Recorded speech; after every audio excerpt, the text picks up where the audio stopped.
دعا کرنا ایک عبادت ہے اور ہمارے مسائل کا حل ہے، لیکن بہت دفعہ ایسا ہوتا ہے کہ ہم دعا کرتے ہیں لیکن جب ہمیں قبولیت کا اثر نظر نہیں آتا تو ہم اللہ تعالیٰ سے ناراض ہونے لگتے ہیں، حالانکہ ہونا یہ چاہیے کہ دعا قبول ہو جائے، وہ چیز مل جائے جس کی ہم طلب رکھتے ہیں، یا نہ ملے ہم اللہ سبحانہ تعالیٰ کے سامنے اپنا سر جھکا دیں، اپنا معاملہ اللہ تعالیٰ کے حوالے کر دیں اور دعا کے قبول نہ ہونے کی کوئی تعویل کر لیں، کوئی اپنے دل میں وجہ سوچ لیں، مثلاً یہ کہ کبھی جو چیز میں مانگ رہی ہوں اس کا نہ ملنا میرے حق میں زیادہ فائدے کی چیز ہے اور زیادہ مناسب ہے، کیونکہ کئی دفعہ ہمیں کوئی نعمت مل جاتی ہے تو ہم اس کی وجہ سے تکبر میں مبتلا ہو جاتے، ہمارے اندر اکڑ آ جاتی، ہم اپنے آپ کو کچھ سمجھنے لگتے ہیں، اور جب کوئی چیز نہیں ملتی اور ہم ٹوٹ جاتے ہیں تو ہمارے اندر وہ چیز عاجزی پیدا کر دیتی ہے۔ کبھی ایسا بھی ہوتا ہے کہ دعاؤں کی قبولیت میں یا کسی کام میں جو رکاوٹ ہوتی ہے وہ ہمارے اپنے گناہوں کی وجہ سے ہوتی ہے، لیکن اس کو ہم کنسیڈر نہیں کرتے، اس کی طرف ہم توجہ نہیں کرتے،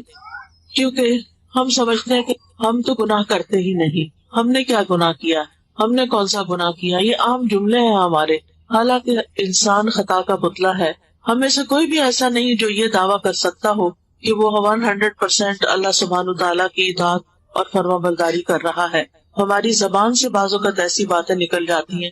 ہمارے رویوں میں بعض اوقات ایسی چیزیں ہوتی ہیں کہ جو اللہ تعالیٰ کو ناراض کر دیتی ہیں اور ہم بول کے بھول جاتے ہیں اور ہمیں یاد بھی نہیں ہوتا۔ تو ایسی صورت میں جب دعا قبول نہیں ہوتی تو پھر ہمیں کبھی احساس بھی ہو جاتا ہے کہ شاید ہماری اپنی کوئی غلطی ہے جس کی وجہ سے رکاوٹ ہو رہی ہے، تو پھر ہم اللہ تعالیٰ سے معافی مانگنے لگتے ہیں، استغفار کرنے لگتے ہیں، اور یہ چیز ہمارے حق میں اور کئی خیر بھلائی کے دروازے کھولنے کا سبب بن جاتی ہے۔ اسی طرح یہ ہے کہ بعض اوقات کسی چیز کے تاخیر سے ملنے میں بہت بہتری ہوتی ہے، یعنی اگر فوری طور پر وہ چیز مل جائے تو ہم اس کی وہ قدر نہ کریں، اس کا حق ادا نہ کریں، اس کا شکر ادا نہ کریں۔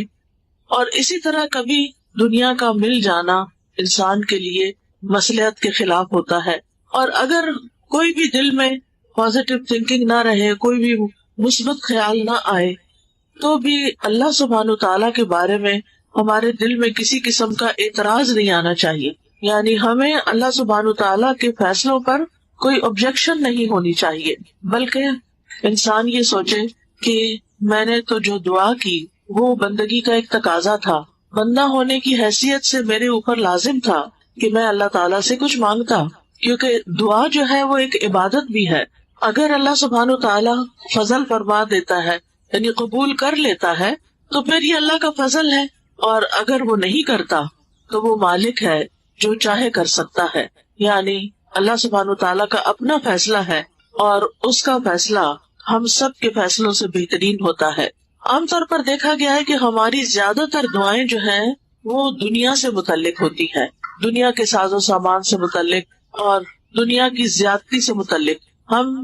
ہر چیز چاہتے ہیں کہ دنیا میں کوئی بھی جو عیش و عشرت کی چیز ہے وہ ہمیں مل جائے، لیکن اگر دیکھا جائے کہ وہ سب کچھ نہیں بھی ملتا جو ہم چاہتے ہیں تو اس میں بھی ہمارے لیے خیر ہی خیر ہے، کیونکہ جب انسان کو زیادہ دنیا مل جاتی ہے تو وہ اللہ تعالیٰ کو اور زیادہ بھول جاتا ہے، اور بعض اوقات وہ اللہ سبحانہ تعالیٰ کی ناراضگی کے کاموں میں ان کو استعمال کرنے لگتا ہے۔